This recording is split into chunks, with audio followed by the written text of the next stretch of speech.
I wanted to just let you guys know that we're going to be having a meeting just for those people that signed up next Friday, so not tomorrow, the one after tomorrow, at 6 p.m. I believe. So 6 p.m. We will be sending out announcements and email in the general email for CSS, as well as on Discord. We'll be posting more details on that. But I'd really appreciate it if you guys showed up to that, especially if you guys signed up for it. This is gonna be mostly just for the people that signed up by the deadline, because it's going to be an event basically to reveal your mentors and mentees to each other and kind of introduce you guys to each other. So it'll be more sufficient if those people that did sign up did show up. I have most of you guys down. I sent out announcements last week as well about reaching out to me if you guys are a mentee, because I wanted to confirm a few things. I heard back from a lot of you guys, but there's still, I think, 2 or 3 of you guys that haven't reached out to me. So if you guys are here right now and you haven't reached out to me, please be sure to do so, either on Discord or on Outlook. I'm available either way. And yeah, or you guys could just chat here, like just send me a message and then I'll connect with you on Discord and then we can figure it out. Thank you. Cool. Yeah, thank you so much, Marissa. Cool. Just gonna give it about 1 or 2 more minutes before we start. So how's everyone doing today? Anyone in chat have anything interesting?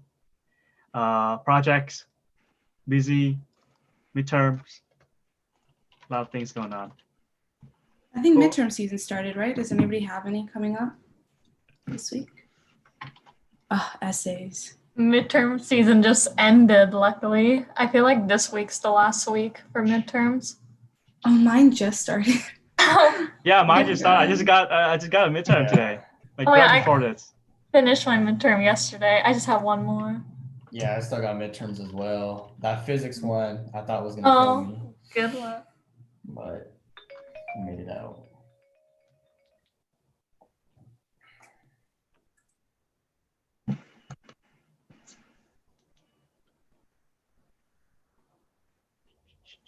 All right.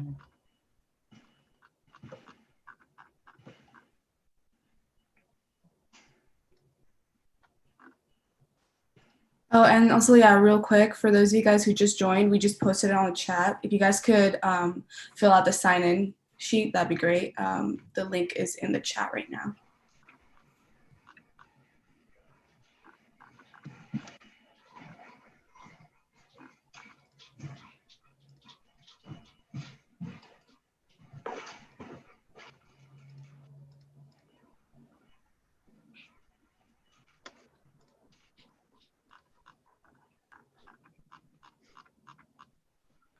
Cool. I think we can just get started now. So what I'm gonna do is I'm just gonna introduce Pauline and Mary, and feel free, to introduce about yourself and what you're here for. So, all right. So, give me a sec. All right. So, hello everyone. My name is Tuan, and welcome to our CSS meetings. So I'm the president for the Computer Science Society, and I'm here with me is Pauline and Mary from the Lockheed Corporations. So Pauline and Mary, can you introduce a little bit more about yourself, what you do, and the mission of the meeting today? So I'll go ahead and get started. My name is Margaret Paulin, and I'm the campus relations manager for Lockheed Martin, but I work Southern California school. So Cal Poly Pomona is one of the campuses that I have the great pleasure of working. I have been recruiting at Cal Poly Pomona with a few companies over the last 20 odd years. So I remember when there was no triangle building on the campus and have seen a lot of growth and a lot of great stuff happening on the campus. And so again, what makes you guys certainly unique is your is your motto about, hands-on, you learn by the hands-on experience, which is very critical to industry. Again, again, I've been working for Lockheed for about 15, 16 months, but I did retire from another large defense company that is a competitor of Lockheed Martin's. And so that's why I was poking fun with some of you that are working for them. It's a great company, don't get me wrong. I mean, we're all friends in this industry and we all know each other. So I know their recruiters and recruiters at other defense companies as well. So keep that in mind that we do know other people in other industries outside of our own too. So anyway, so enough being said, I'm going to go ahead and turn it over to Mary Ramsey, who is my manager and also the senior manager of our university relations program for Lockheed Martin. And then I'll let her speak to her background, and you'll see why she's presenting today. Okay. Cool. So hello, does everybody hear me? Hopefully the dogs won't bark, the kids won't come in, things like that. Like Margaret said, your network is very key because that's how I got Margaret to work for me. But anyway, my name is Mary Ramsey. I'm the senior manager for university relations and recruiting for the Lockheed Martin Enterprise. I have a very different background. My degree, computer science, electrical engineering, minor in math. I came right out of school and went to work for IBM. I'm just at IBM, then the whole division was bought by a company called L'Oreal. L'Oreal turned us over again within a year, and that's how I ended up at Lockheed Martin. That was very common in the 80s, the mergers and acquisitions.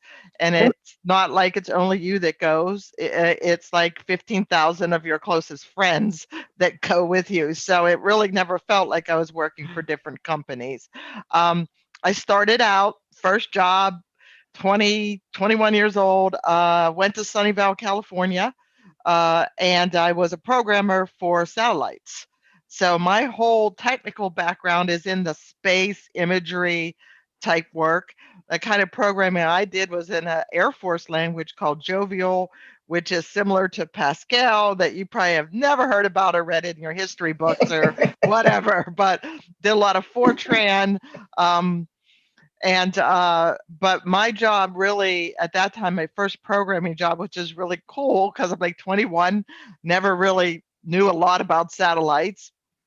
And I was coding the commanding part of the satellite. So I coded the commands that went up to the satellite. So I just thought that was just a cool thing to do.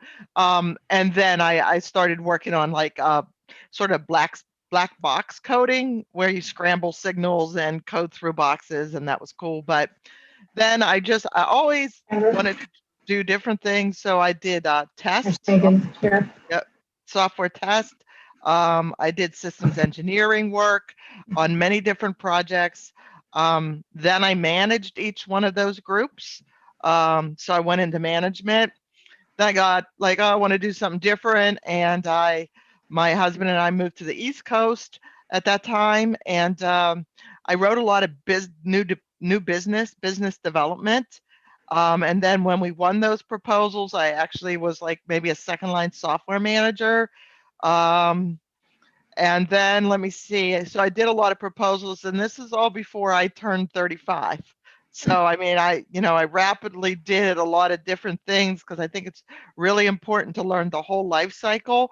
And one of my favorite parts was operations, like actually being on the floor operating the satellites. But I was there to debug the software in case there was a critical software glitch. And so I did all of that. I then went to work for a president. I was what they call a technical assistant. So I was really helping manage his business and a lot of different jobs. And then from there, I went into university research and kind of migrated to recruiting. So that was about 27 years. So I'm on my 37th year with Lockheed Martin. It's a wonderful company. And then I got into talent acquisition, and I thought I needed to give back. So giving back to me was talking to students like you and bringing great talent into our company. And I've been then I manage the group, and I've been doing that for about 9 years now. So, and I love it. And that's sort of my history. And I think what that illustrates is that at a company like Lockheed Martin, you can have careers within careers. It's just what you want to do and when you want to do it. And so I do have a background in computer science. So I loved it at the time, but after a while you want to do things different, and you have that opportunity at Lockheed. With that, I'm going to go talk a little bit about the company. We're the large global security and aerospace company. We have 110,000 employees. We have 1 of 5 of our employees are veterans, about 58,000 engineers, scientists. The other part of our workforce is facilities, security, HR, supply chain, business, finance, but we're mainly made up of engineers and computer science. Matter of fact, in computer science, I think that's our second highest major that we hire and we hire about 5,600 a year, half intern, half full-time. We're headquartered in Bethesda, Maryland. We have 4 divisions and headquarters. So EO is our enterprise operations. They're in Bethesda, Maryland. We have Rotary and Mission Systems. They're in Washington, D.C. Missiles and Fire Control, headquartered in Texas. Aeronautics, also headquartered in Texas, and Space in Colorado. But we have about 375 facilities. We're in 54 countries. And just because we showed where the headquarters are, we're all over the map. I don't believe that we're there's no state that we're not in. In California, we have large operations in Sunnyvale, California, and the Skunk Works in Palmdale, if you've ever heard of the Skunk Works. So just because the headquarters aren't there doesn't mean that we're not in the state. We're everywhere. Margaret's out of California. I'm out of Bethesda, Maryland. So that's where we are. So a little bit about our businesses. Next chart. Yeah, hold on. I also just want to let you guys know, when she says I'm in Southern California, I'm only about 5 miles from the campus. So I live off of Valley and in Walnut, so I'm very close to the campus. So I miss being on campus since I'm so close. So our business areas is obviously our aeronautics business area. Just think airplanes. We have our fighters, we have our airlifts, we have the JSF plane. Skunk Works, which is advanced development. So think about the cutting edge future development research for the next generations of aircraft or flying machines, whatever they will be. We then have missiles and fire control. Oh, yep, I think. And that's just what it says, is defensive missiles, and then the fire control that makes them go. Also, that's where all our energy division is. So just think of directed energy, which is lasers, things like that. They're mainly in Florida and Texas, and there's also work in Santa Barbara with missiles and fire control. In space, that's a business area that's dear to my heart, only because that's where I spent 27 years in the space division. So like I said, surveillance and navigation, global communications, human space flight. Just think command and control, that's the operations I was talking about. Like when you watch Apollo 13 and you see the mission center, that's what command and control is really it. But think of GPS. Not many people know that we do GPS, and we were the first people that did that. Actually, my late husband wrote the telemetry for GPS. So the telemetry is all the data coming down from the satellite. So not much known. We have Orion in this business that is going to take human space flight to Mars, asteroids, and the moon, asteroids, and then Mars. We have space exploration. We have the rover, the Mars rover, all different kind of satellites. So that's out of Colorado, like we said, but our big space division in California is in Northern California, which is in Sunnyvale. So And then we have rotary and mission systems.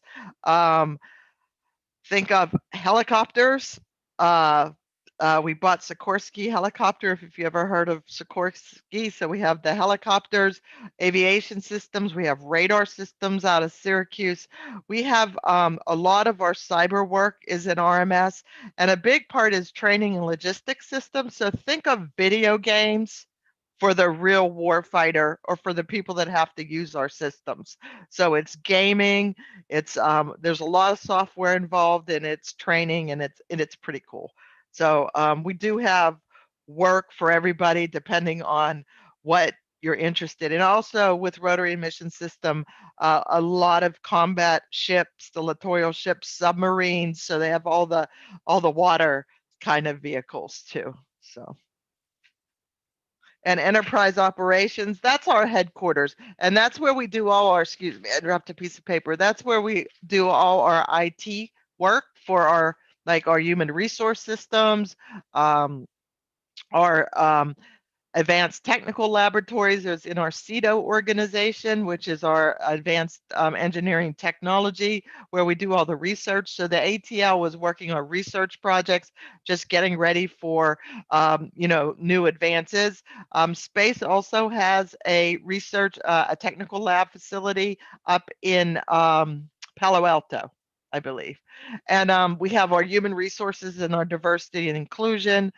We pride ourselves on that, and I'll get a little bit into that later on. So a lot of our engineers and scientists obviously are working on really cool stuff, and here's just some of the things. Obviously, artificial intelligence and autonomy. There's a lot of autonomous vehicles being developed. Sikorsky is, I think they're in the test flight of their first autonomous helicopter. So that's really cool. And obviously machine learning and artificial intelligence is part of that, has to be. So we're really, a lot of our engineers and scientists are working on that. Directed energy, which I had talked to you a little bit before, the lasers to intercept anything that would be coming in to attack us. So that's what directed energy means. Hypersonic, something that's dear to my heart. There's not a major that does not play in hypersonics. That's going above Mach 5 in anything. That doesn't mean just the airplanes. That means the rockets, missiles, anything that goes up in the air is hypersonics. A lot of technical problems with hypersonics that people have to work on. Just the materials you need to have that withstand that. The computer programming and the machine learning in these vehicles that are hypersonic, the wing structure, can they, if you're into structures and aeronautics, that's a big thing. There's not a major that you raise your hand and say, I'm a hypersonics major, right? It's a lot of systems put together to make something go very fast. So the next one is, is your multi-domain operations. And what that means is really connecting all these domains and customers and their systems together, which, we're so siloed in our different government customers that bringing all these systems together to make the best information and decisions possible is sort of what multi-domain operations means. So those are really the cool work that goes behind all the products that I was just talking to you within the business areas. So we have core values in our corporation, something that I wouldn't have stayed for 37 going on 38 years if it wasn't a great company to work for. And part of that is the people.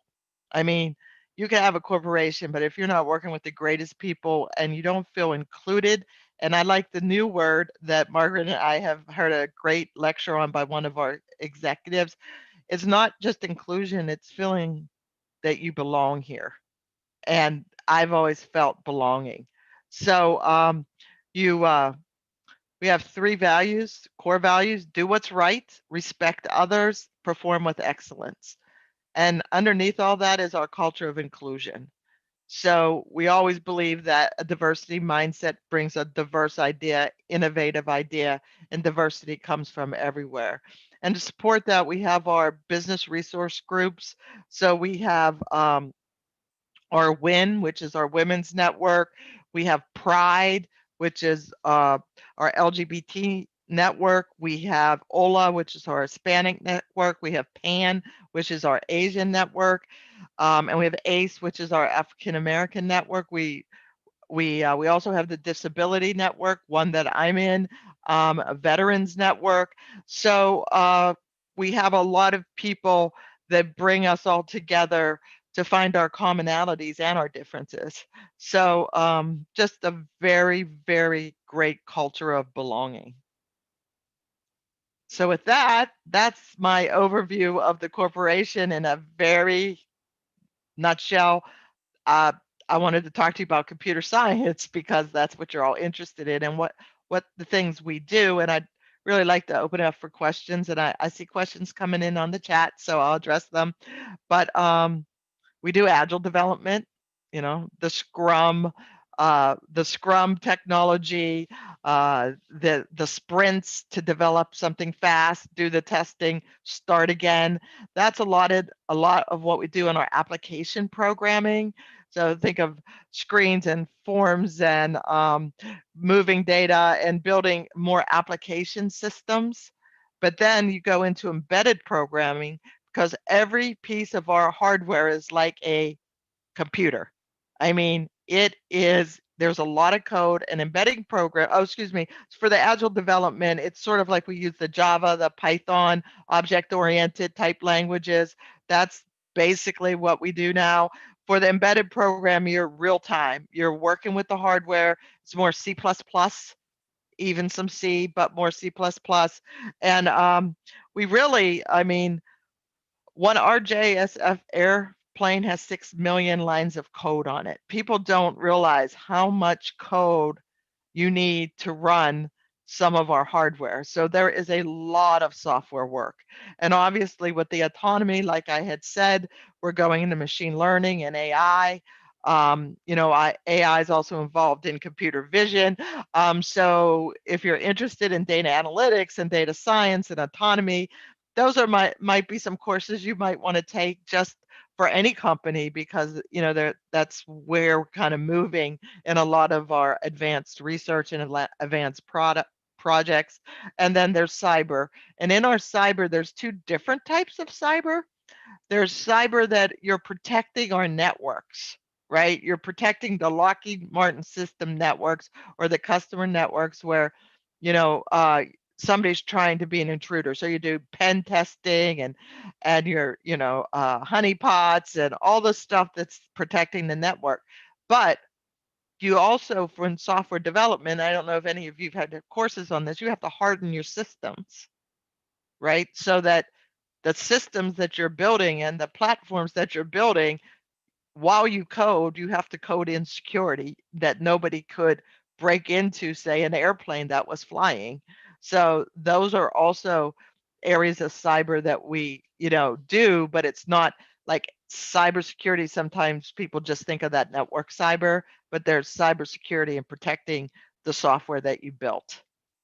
So those are the things we do. I think even in my time, I've done everything except probably data science and data analytics because that's sort of new, but I certainly use it a lot, but I've never really programmed in it or done anything. But I love my Tableau dashboards that all the data science people build for me to analyze different things that I need. So with that, maybe I went too fast, but I know that you wanted some time for questions. Margaret and I are open to any questions. Cool. Yeah. So I think so. Just want to address some more questions we have in the chat from the beginning, right? So first question is, do people need certain security clearance to join the internships? Is there any do you have to have internship or citizenships or anything that like? Oh, so many of our jobs require clearances. Now, for our internships, we sort of get an interim clearance. To get a security clearance, you do have to have to be a citizen. But we also have other jobs that you can be a permanent resident. But you have to look on the website to see if it says security clearance required. If anything ever says security clearance required, then you need to be a citizen. I see. Does Okay. that answer the question? I think it does for him. Well, anyway, move on to the next questions. Let me see. So Ashley said, what is the starting salary for a new graduate software engineer?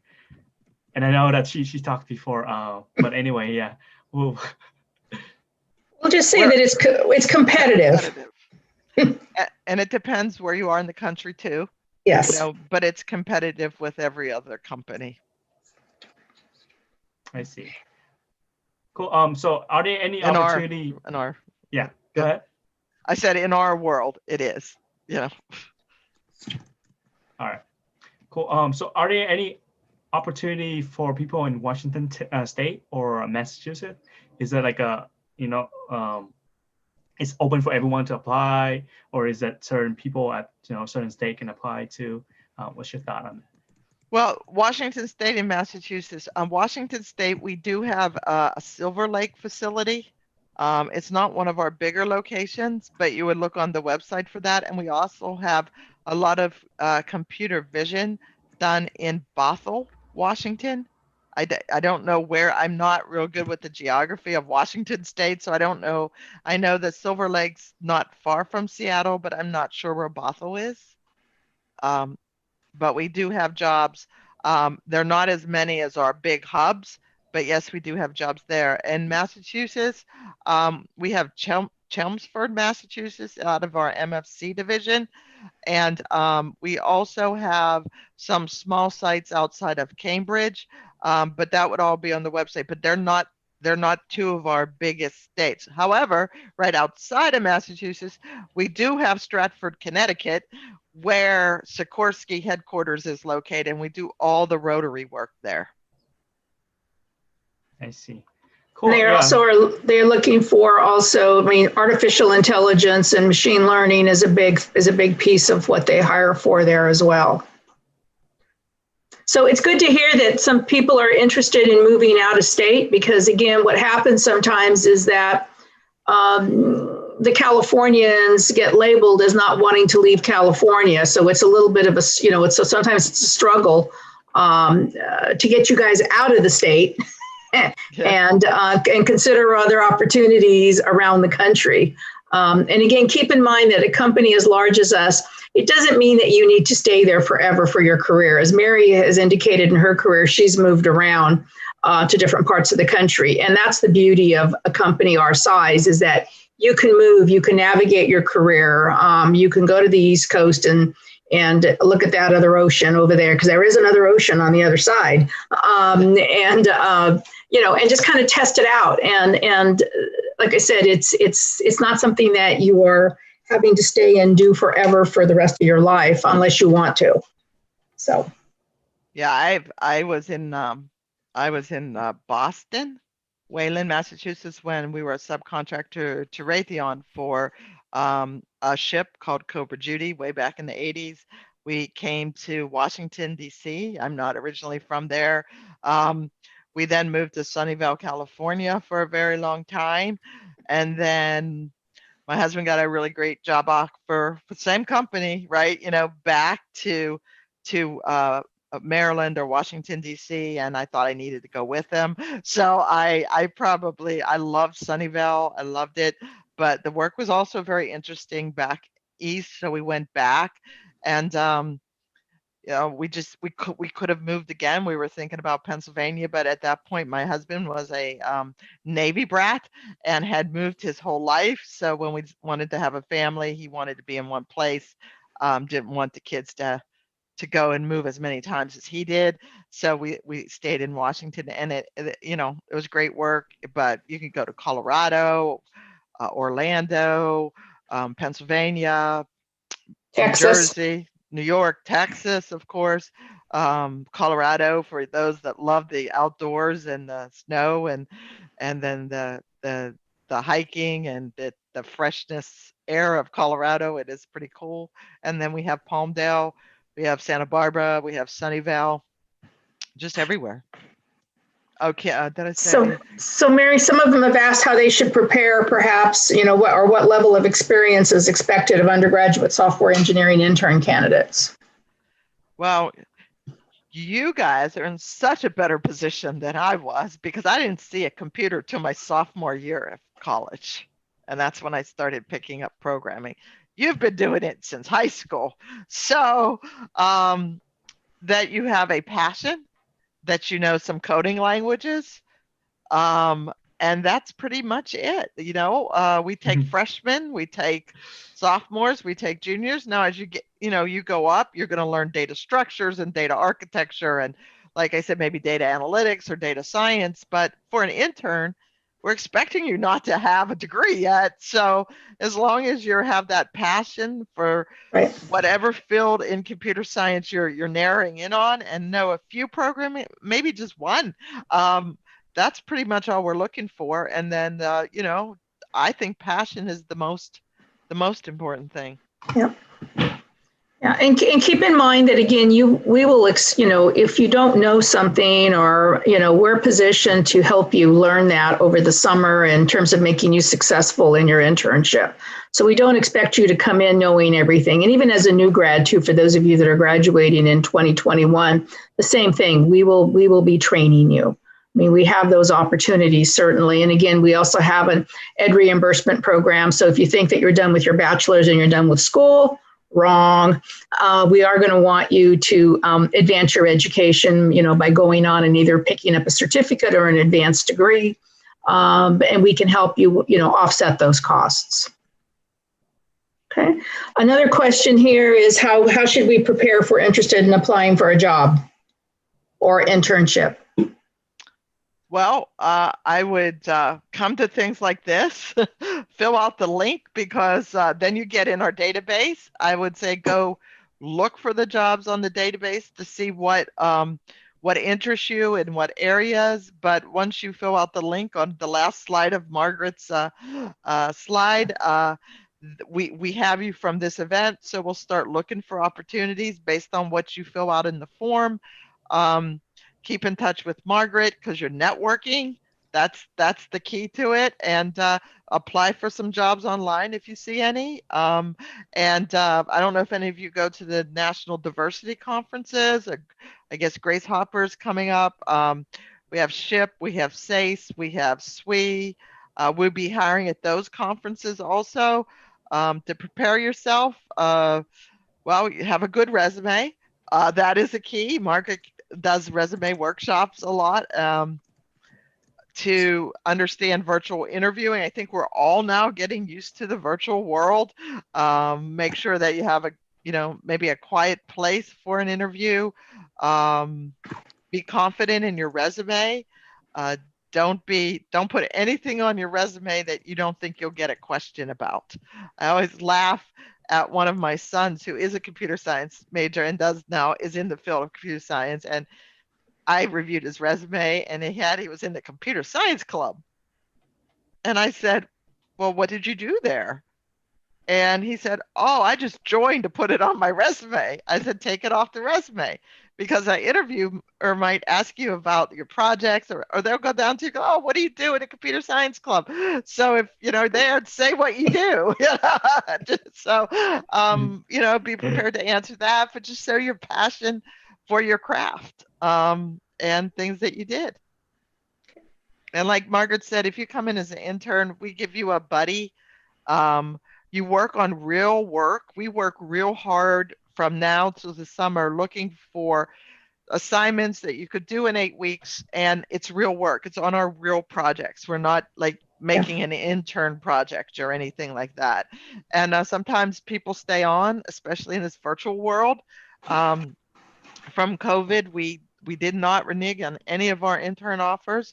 2,600 interns came in. 50% of them were on site, and 52% were virtual, and I guess 48 them were on site. And we take all the precautions as necessary. it's a great experience. I always say, don't worry so much about the location of the internship. Well, many didn't have to at all because, Lockheed Martin, if you're over 50 miles, will pay for you to get there. We'll give you a housing stipend. We'll pay a salary and pay for you to get back.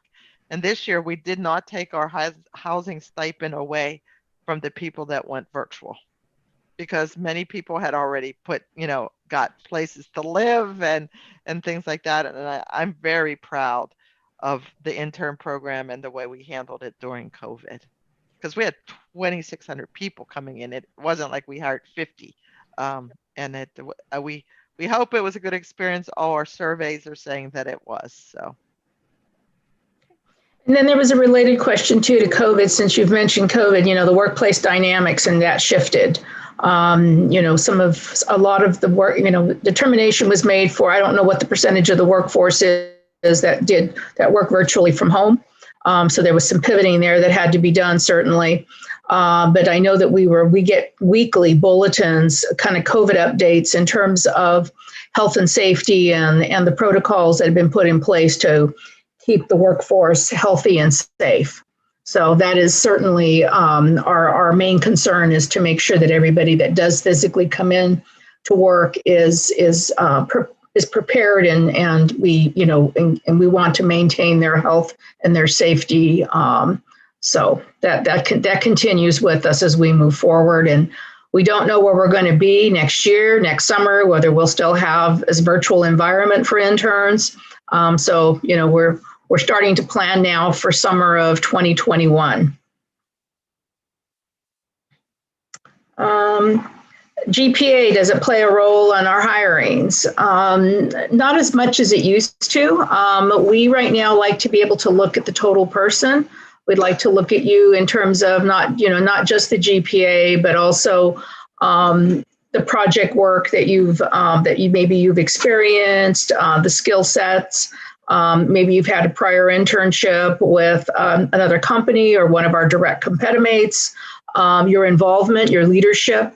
What student organizations, what projects have you been involved with? So we try to look at you as a whole in terms of a total in making a decision regarding whether or not you'll be extended an opportunity to interview with us and to be hired.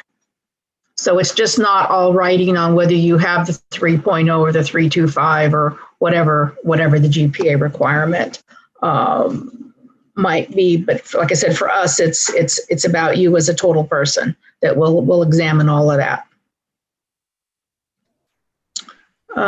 What I put in on the chat box is a link similar to the text number that was on that last slide. But if you want to use this link, this will place you on our talent pipeline, and our sourcers will use this pipeline. Our priority for filling our opportunities is to use students that come to events like this, who have participated in events.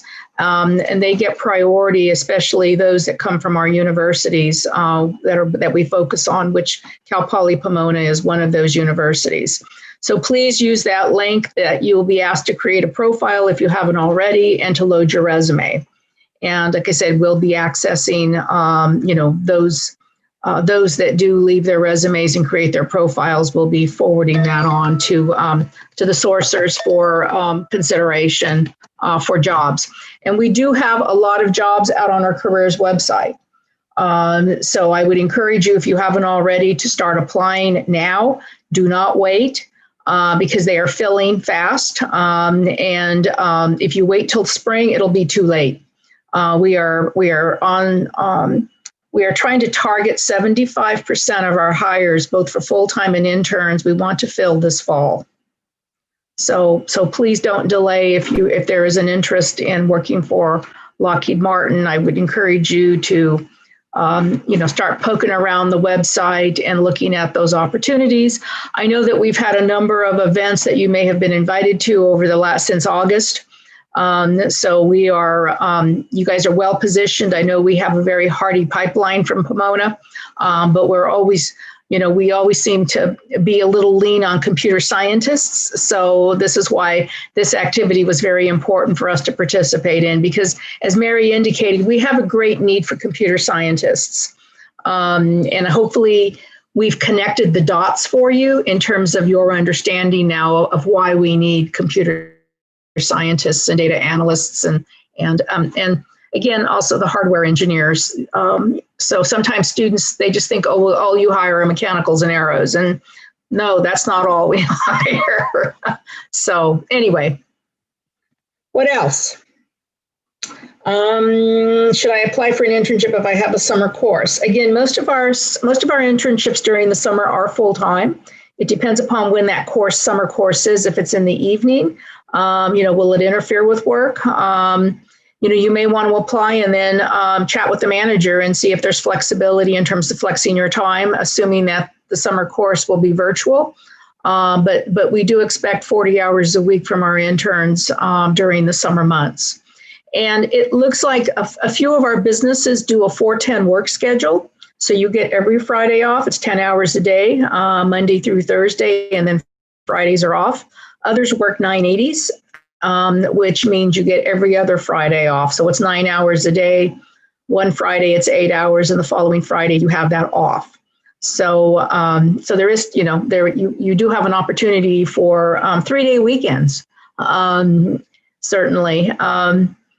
Okay, another question in the chat box. If we already applied for a few summer development internships, when should you expect to hear back? It all varies by the businesses in terms of how quickly they react to the applicants. And so I would hope that you would, in what's cool with our system in terms of our applicant tracking system is that you should be able to see your status in the system. So whether you are in resume review or in hiring manager review or whatever, you can see the steps for your particular statuses. I would probably, at least give it maybe 2 to 3 weeks. Like I said, I know that the businesses now are in the throes of screening candidates and getting them onto positions for managers to interview. Cool. I think I have questions for both of you. So I think you talked about Lockheed Martin and you talked about the core values, right? Which is do what's right, respect others, and perform with excellence. So I just wonder, what are some of the core values you like the most at Lockheed, and how does it relate to your experiences? Well, I like them all. I don't know that I think they tie together, but for me, the biggest one that I could not work at a company if I wasn't respected, because I know I'm going to perform with excellence no matter where I go, because that's what I want to do. But the respect for others, I think, is a key element to why you want to come into work every day. If I didn't have that, so that's my favorite thing, and I feel respected every day. And I've been here 37 years. So for me, that's the one that resonates the most with me. I suppose for me, it's the first one, do what's right. I could not work for a company that was unethical. So again, ethics to me is everything. It's important to do the right thing. It may be, that you, it's just so important to, and I think with a company like Lockheed Martin, again, they're also open to changing things. I mean, I've come in, obviously with a different set of experiences perhaps, and have been able to kind of share how I see how things maybe could be done differently, certainly. And again, they certainly have been open to hearing those ideas. So again, we want to do the right thing,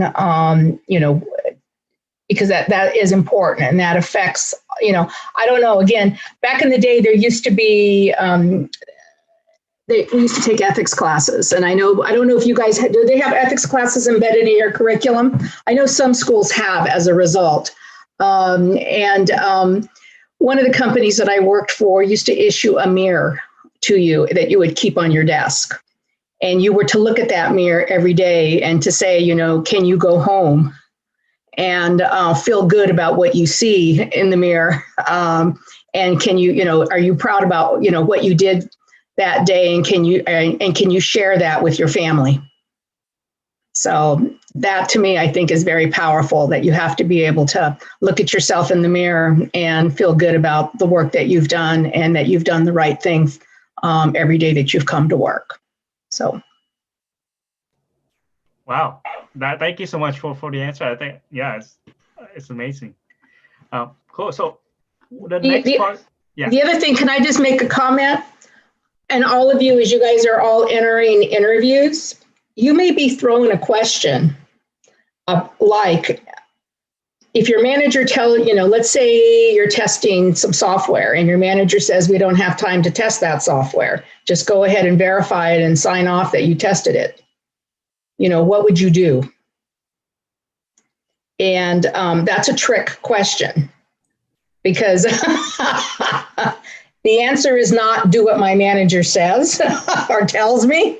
The answer is do the right thing and escalate that, or chat with your manager about that, and or escalate that issue with the person above your manager.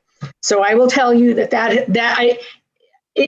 so just be careful if you're asked that question, because I've seen it hurt students and they've lost their opportunities because they, weren't interested or felt like, well, my manager told me to and I need to. It's like, no, not all the time. So anyway, so hopefully that'll give you a leg up in case it's asked. Okay. Thank you so much. You're giving away interview questions. All right. So our next question would be: is there any cap on how many applications you should send out? Well, again, you don't want to be one of those that when I go in and see that you've applied to 100 jobs. Because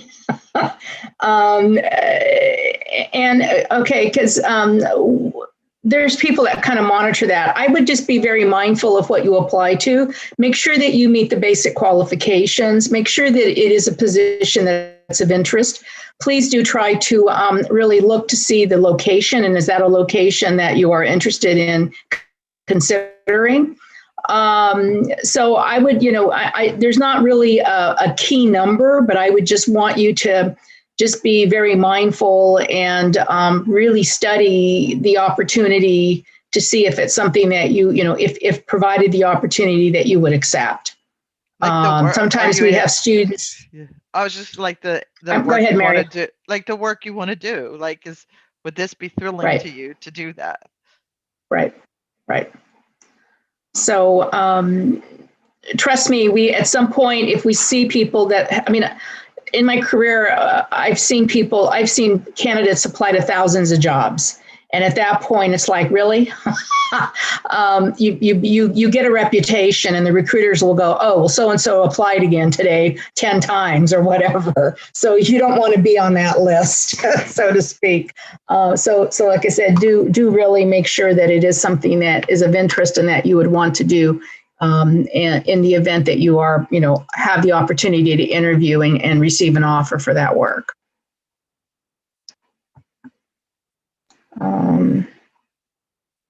There's not a cap necessarily, no. How can those interested in the company get in touch with you? Okay, so I will put my my email address here in the chat box for you guys.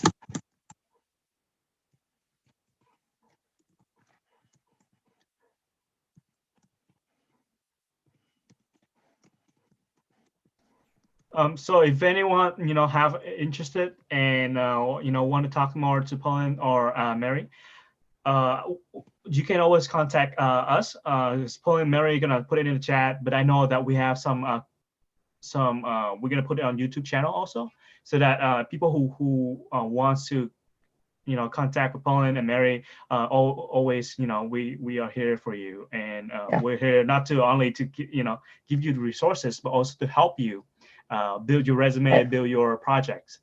So that's just another side thing that I want to talk about. Yeah, so that's my email address. So you can connect with me if you have questions, things of that nature.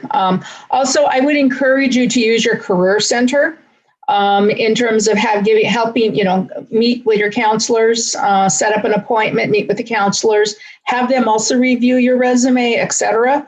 Because they may help you fine tune your resume. And again, your resume is something that you are always updating every semester. You're adding new things to it, taking things off, but perhaps to make room for more relevant work and you do want to kind of customize your resume to the position that you are applying to, and with either the skill set that the position is asking for, or a set of experiences perhaps that you want to call upon to strengthen your position, for that opportunity. So please do use your campus resources. Okay, is it okay if our first internship role wasn't a technical role? Yeah. Yes. Sorry. Yeah, quality assurance, that's important. But yeah. I'm really sorry. I just wanted to also add on to what she just said, is that we actually had one of the Career Center members come in and give a resume workshop earlier this semester. I believe it was Ed who came in. For those of you guys who attended that workshop, that's great. But if you guys, for some reason, were not able to make it, you guys, Ed is definitely a point of contact to reach out to, especially for CS students. If you guys want to work on your resumes, he's definitely going to be very helpful with that. And the workshop recording is also on our YouTube channel if you guys wanted to go check that out, because there's a lot of helpful tips and key points that he talked about that day. So.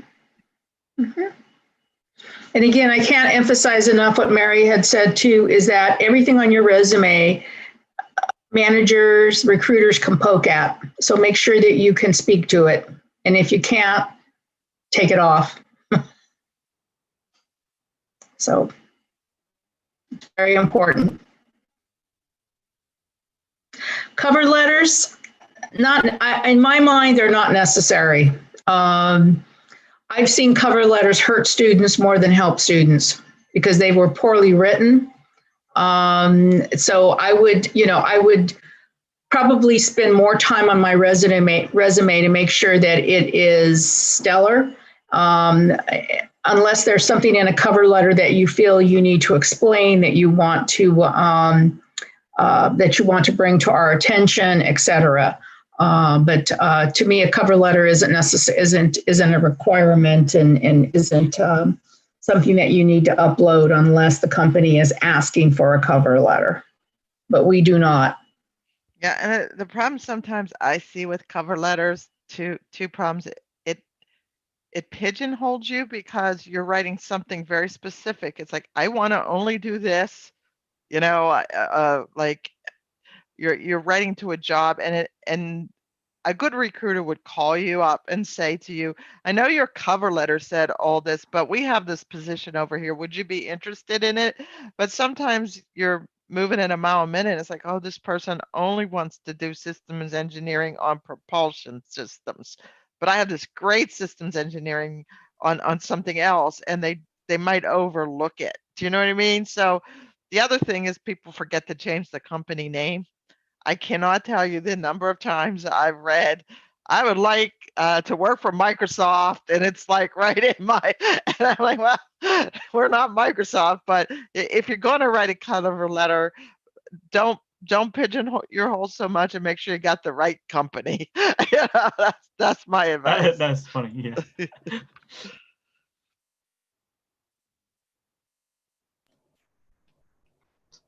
Yeah. So if you have any other questions, feel free to drop in the chat. I'm just gonna give it a few more minutes before I ask.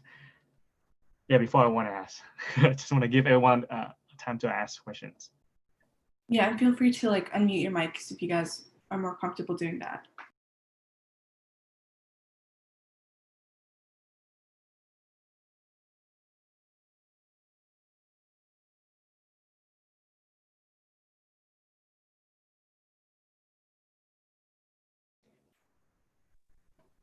going once, going twice. So I think Poland just disconnected. I think she was having a internet problem or something. Oh, So I'm here. Mary, I want to ask you. I would say it's important. So what makes you want to do university recruiting? Well, I get to do things like this. I get to meet very interesting, excited students. Sometimes I can guide them, not everybody has to work for Lockheed Martin. And when I hear what, you really want to do, I could make other suggestions.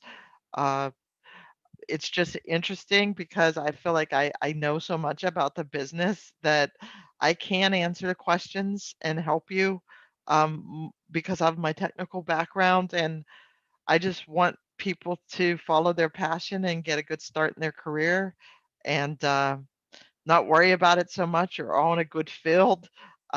You'll all get a job. Of course, I want you to work for Lockheed Martin. But just to help you. That's what makes me get up in the morning. And I don't get to do it as much as I would like because of my team goes to the campuses for the majority, and I could do some, but the one benefit of this virtual world is at 3 o'clock, or what it was 3 o'clock my time, I could call in and talk to you, something I would have had to fly to California to do. And so that's been really nice for me to have in my schedule. But it's just making sure that the generation behind me, 2 or 3 behind me, are well prepared to start and to give you confidence to pursue this wonderful field of computer science. It has given me so many opportunities, and it's challenging, but it's changing. I mean, I would probably have to go back to school again. I know the basics, but I'd just probably have to go back. It's one of those things that it's always changing. You're learning. It's involved in every aspect of our society, from what I talked about to the banking industry, the insurance industry, the medical industry. I mean, so it's just getting you to stay in it, be excited about it, and then come to work for Lockheed Martin. So no. Well, okay. Well, I know that you have to frame the question in the answer in some way, but that is I understood your answers. Cool. So I think the meeting is ending soon. So Okay. we're really thankful. Well, Poland's not here, but I really want to express my gratitude and appreciation for you taking the time to be here with us. Oh, And it was a pleasure. I really hope our students get really have some understanding about the company culture, right? The 3 core values, and Right. also the things that Lockheed is doing to help our communities. So Mhm. thank you everyone for attending, and Okay. I will see you in the next episode of Speaker and Recruiter Talk. Well, I hope someday to get back to Cal Poly Pomona, one of my favorite places to visit. I usually come twice a year, but until now we're kind of grounded. But good luck on your midterms, and hope those that already had them did well. And like I said, reach out to Margaret Poland. She's your recruiter, and hope to see you sometime. Okay. All I'll right. see you. Okay. Thank you so much, Bye-bye. Mary. See you, Okay. everyone. Bye-bye. Thank you, everyone. Bye.